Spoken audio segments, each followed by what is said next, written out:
Bonjour, bienvenue si vous nous rejoignez sur Midi 1 TV. C'est l'heure de votre journal de l'économie.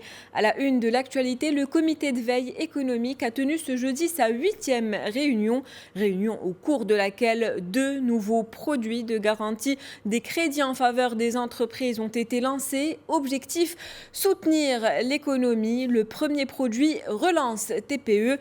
Il s'agit d'une garantie de l'État à hauteur de 95% pour les crédits de relance de l'activité. Ce crédit est accordé aux très petites entreprises, aux commerces et aux artisans ayant un chiffre d'affaires inférieur à 10 millions de dirhams. Le second, Daman Relance. Cette fois-ci, il s'agit d'une garantie de l'État qui varie entre 80 et 90% en fonction de la taille de l'entreprise.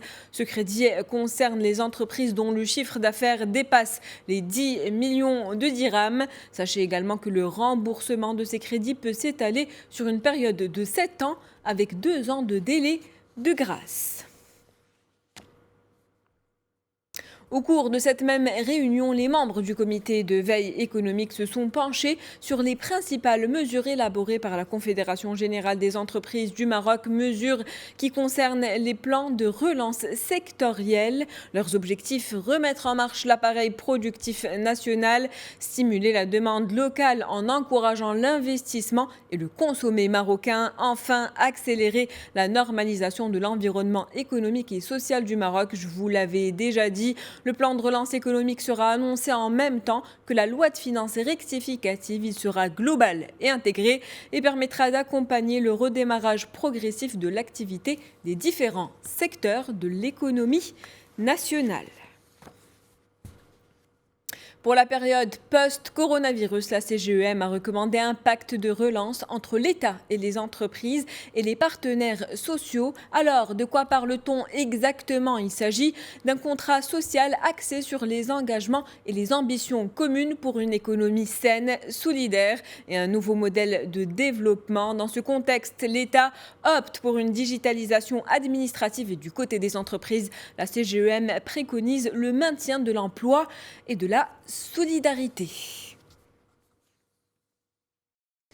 On reste sur le continent, direction la Tunisie où l'Union européenne s'engage en faveur d'un tourisme durable en Tunisie à travers un programme d'appui. Tunisie Destination, c'est son nom. 45 millions d'euros seront donc débloqués pour soutenir la diversification du tourisme, le développement de l'artisanat et la valorisation du patrimoine culturel en Tunisie. Dans le reste de l'actualité, 8 pays de l'Union européenne défendent le recours au gaz naturel dans la transition énergétique. La Bulgarie, la République tchèque, la Grèce, la Hongrie, la Lituanie, la Pologne, la Roumanie et la Slovaquie appellent à l'investissement pour cette énergie naturelle. Ils ont co-signé un texte de 2 pages pour l'intégration du gaz et des autres combustibles gazeux tels que le biométhane et les gaz décarbonés, gaz que les 8 pays souhaitent intégrer dans la stratégie d'une Europe neutre en carbone d'ici 2050. Ce texte a été transmis à la Commission européenne et reste en attente d'une validation.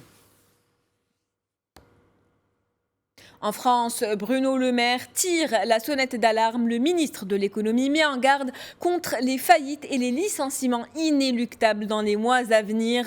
La crise du Covid-19 a mis un coup d'arrêt brutal à l'économie mondiale. Jusque-là, la France semblait plus ou moins épargnée, notamment avec le dispositif de chômage partiel qui joue le rôle de rempart contre les licenciements. Dispositif que le gouvernement souhaite toutefois réduire à partir de juin, ce qui ne présage rien de bon pour les semaines à venir.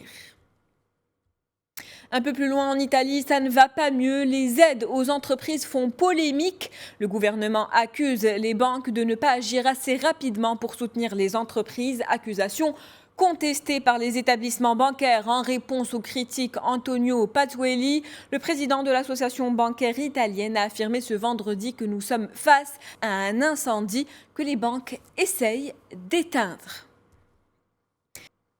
Direction le Royaume-Uni où les ventes de détail s'effondrent en avril. Elles ont reculé de 18% à un record. En cause, les mesures de confinement qui ont conduit à un effondrement des achats dans tous les secteurs de l'économie, tels que le secteur alimentaire en baisse de 4% ou encore celui de l'habillement qui, lui, a reculé de plus de 50%.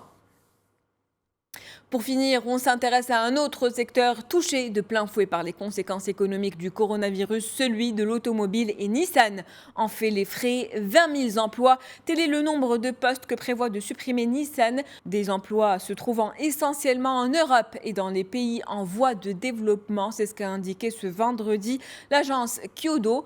Pour la 3e année consécutive, les bénéfices du constructeur reculent. Alors pour faire face à la situation, Nissan prévoit de présenter la semaine prochaine une nouvelle version de sa stratégie à moyen terme.